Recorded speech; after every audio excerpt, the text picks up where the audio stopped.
Hi everyone, let's talk Instagram today. So I personally love Instagram.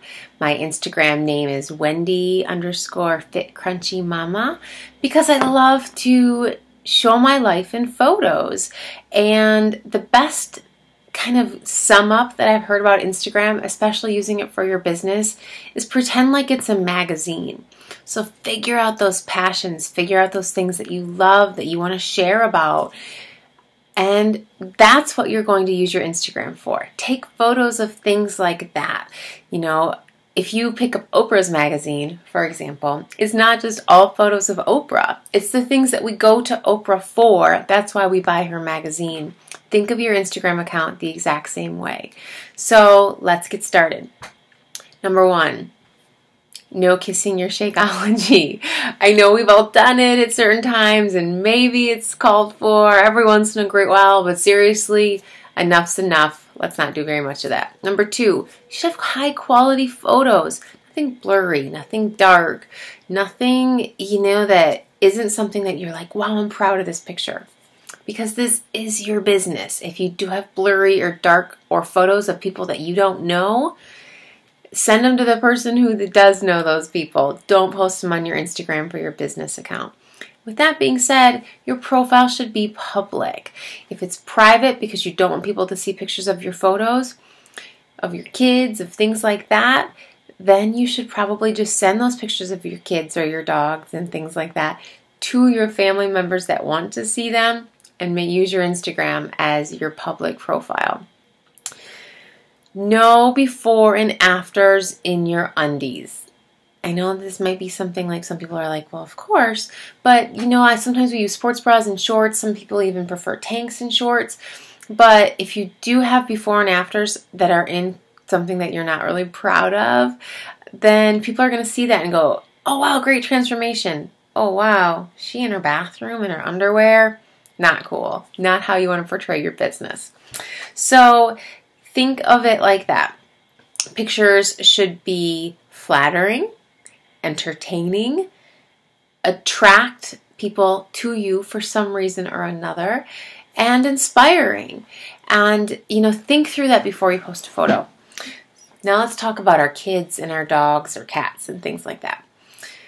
While we may think that our children are the most beautiful and interesting subjects, or our dogs for that matter, most people don't. So unless your kid is ridiculously cute that day or did something hilarious, or same with your dog or cat, like you have a really weird looking dog or cat and it might get its own following, try to not post it on your Instagram very often.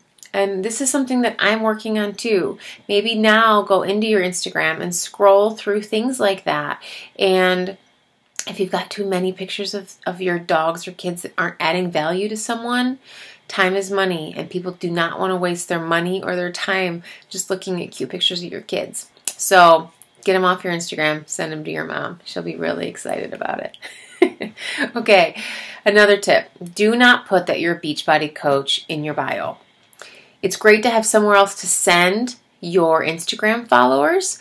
Like I have my email in there, or I have my like page in my bio, but just don't put your Beachbody business account. Don't put that you're a Beachbody coach. Just because you'll turn people away doing that. You're on Instagram to make relationships through your photos. And doing that does not mean you need to sell right away that you are a Beachbody coach. The purpose of Instagram, Shailene Johnson said this, your objective is to attract strangers. While that might make you feel uncomfortable, we're not talking about creepo strangers, even though we might get some of those. In general, you are wanting to attract people that are your brand, that you're looking for that brand, but people you don't know.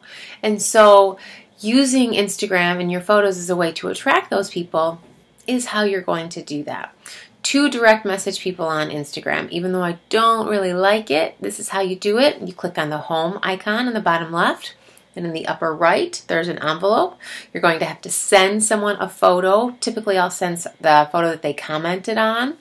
And then in there is where I say, hey, thanks so much for commenting, or whatever. If we already have something to talk about or we've talked in the actual comments, hey, will you email me or will you shoot me your email address?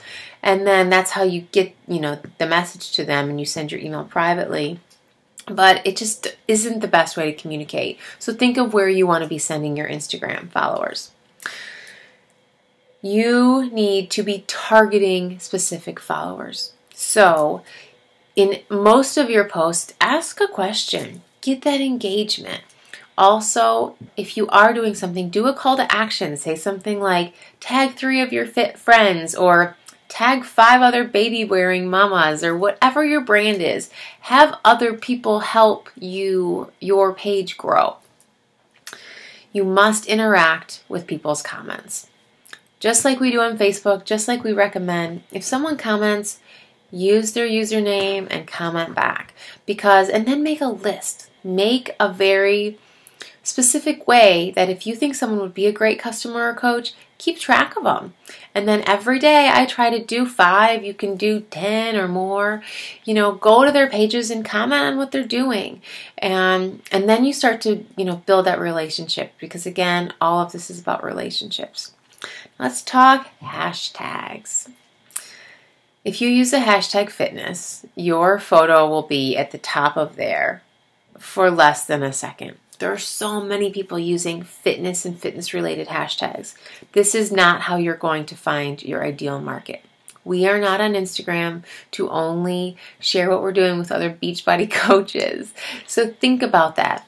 Think about what you want your brand to be.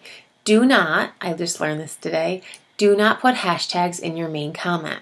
You should do your description, and then your first comment underneath that, once you post it, that's what you put your hashtags. So what Shailene Johnson recommends is somewhere on your phone, like in the notes or in Evernote or whatever, have your hashtags in 3 separate groups. So, for example, mine would be home birth, breastfeeding, baby wearing, 7 months postpartum, postpartum fitness, postpartum recovery, postpartum abs, whatever. That's my first list. So I post my photo with a description, then I go in and I comment with those things that I've saved. And I leave those up for a minute or 2 minutes. Then I go in and I delete those comments and I put that next thing in, which then maybe it potentially could be, I love sunshine, or get outside with your kids, or whatever it is. Ways to attract other parts of your market that are not just fitness based. So keep doing that. She does it 3 different times. And then what I then do is certain hashtags like baby wearing or breastfeeding or whatever, I'll click on that hashtag and then I'll scroll through those photos of other people that I think I might have something in common with. And that's how I then start liking their photos and building relationships with other people that may not have seen my photos. Now, I don't have 10,000 followers on Facebook. I don't even have 1,000. But because of the relationships that I have built with the people on Instagram that I have, liked their photos, I have had a good number of coaches and customers come out of that. I feel like if I could spend more time with that market, it would expand even more and I could get more for my business. But it's a time thing. It's putting it on your to-do list and it's making time for it every day. So here are the 4 questions that you should be asking yourself before you post a photo. Your photo should fall into at least one of these categories. First question, is this valuable? Are you providing content to someone looking at your photo? Again, you doing like, hey, I finished my workout. That's great and all, but are you providing value? What can you provide value with? Number 2, is it entertaining? Is it something that people will see that and be like, oh yeah, that's funny, like that. Follow that person. Number 3, does this inspire? This is where we can use our fitness things more and talk about certain changes that we've made or things that have improved our life through, a coaching opportunity or through healthier eating, things like that. The 4th question, I take it in regards to like Pinterest. When you see a pin on Pinterest, you're like, that's a good idea. That's a good idea. That's a good idea. Same kind of thing with Instagram. Is this a good idea? So if you can share something that other people are like, oh yeah, I love that, then your Instagram will keep exploding, keep blowing up. Again, if you have any questions about this or ways to expand your Instagram, please ask, and I'd love to answer. Also, I would appreciate it if all of us could put our Instagram basically call sign. I don't know how else to call it, our username, so that we can all follow each other and maybe look through other people, see if there's photos that they, that we're like, oh, wouldn't have that, or I should have that, or that's a really great idea. Just think through that. Let's look through each other's. Let's all support each other. And if you have any questions, like I said, comment below. Otherwise, have a great day.